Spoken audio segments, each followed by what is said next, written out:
Hello everyone, and welcome to everything you need to know about Bipayosaurus.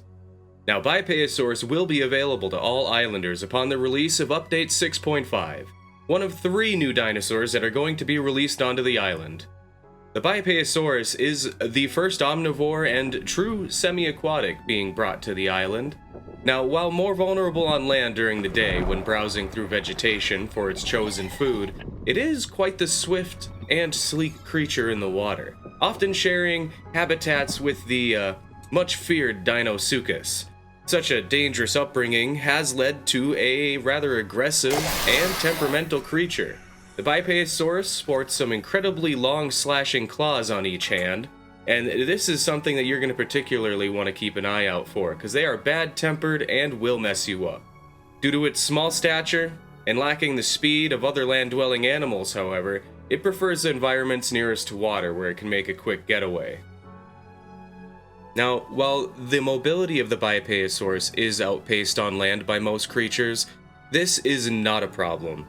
The agility is absolutely unmatched. If you see this thing in the water, you will be astonished by its ability to swim so quickly and even breach the water's surface, similar to something like a dolphin, I'd say. The Bipayosaurus is capable of traversing long distances by land, but they typically prefer to avoid this and travel alongside waterways in order to avoid the more perilous terrain. Now, the feeding habits of Bipayosaurus are clear to us. During the day, you can find the Bipayosaurus in or near water in order to avoid diurnal predators. And while predominantly herbivorous, this is an opportunistic animal, and they will feast on any aquatic creatures they can get their hands on in their environment, such as crabs, fish, frogs, and other small animals in or around water. And it is possible to find them foraging on land during the day, however this is rare.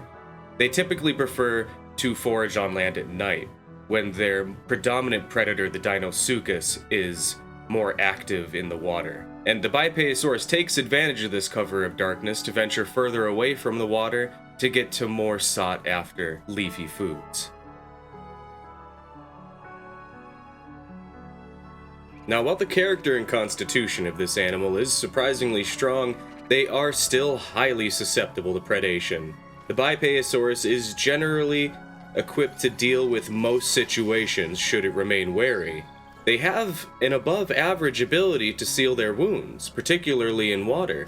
Combining this with their sharp claws and adaptability makes them hardier than they may first appear. But given the incredible size of some of the creatures on this island, if they are not careful, they can easily end up as a meal for a larger carnivore. Now, the Bipayosaurus does have several other noteworthy characteristics, such as how incredibly buoyant they are. When not attempting to move in the water, the animal quickly floats back to the surface. And to counteract this, the Bipayosaurus uses its clawed hands to grip and walk along the bottom of riverbeds and other aquatic locations. Utilizing these traits to their advantage, they can leap out of the water with surprising height and velocity.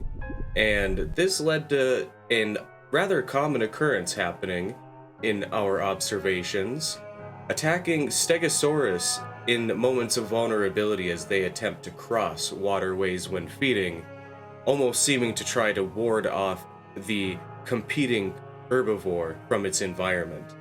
And Bipayosaurus are not innocently curious toward humans. Their inquisitive approach is risk assessment, usually followed by a quick swipe before the animal flees. If they approach on land, making noise will send them back to the water. Otherwise, refer to methods. Though they are found in clear social groups, they seem to coexist in relative peace. It is still unclear how these groups are formed, but they've been witnessed in groups of up to 4 thus far. And additionally, regarding the breaching habits, we have witnessed them only being used as a means of escape or as a means of intimidation to other creatures. Now, if you attempt to approach these animals during such displays, excessive caution is advised. Now, the Bipayosaurus returns to us here in the modern day after being absent from this planet for over 125 million years, so I don't think I need to tell you that unforeseen circumstances are likely. This specimen originates in the early Cretaceous Euxine Formation of northern China, and Bipayosaurus's original environment was quite warm and humid, much like the environment we're placing it here on the island, so we're hoping for little disruption there. And other contemporary animals that shared in Bipayosaurus's environment were Eutyrannus, Confuciornis, Psittacosaurus, and other various dromaeosaurs and compsognaathids. So we have analogous creatures also present in the environment to reflect that. So hopefully we can do the best we can to recreate a despoiled observation environment.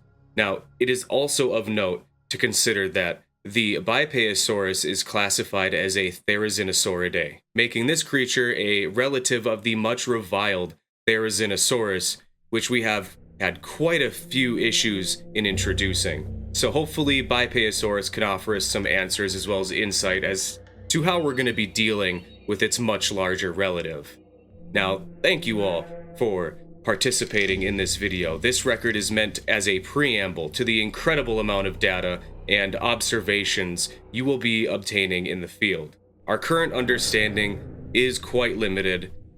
For example, we know little about the natural nesting habits and other social interactions we can expect to witness between these individuals, not to mention how this creature is going to settle into the environment with the other specimens alongside of it. My hope is that you and our other teams will be able to learn about these animals and continue to further our research endeavors on this island. Please post all of your records in the appropriate sections below this video. Thank you all once again for your time. This has been Researcher Simmo reporting to you from Apollo HQ. Please keep a close eye on your inbox for our next briefing on Ceratosaurus and the Troodon. These two carnivores promise to be a handful, and you do not want to encounter them unprepared. Thank you again, and good luck out there.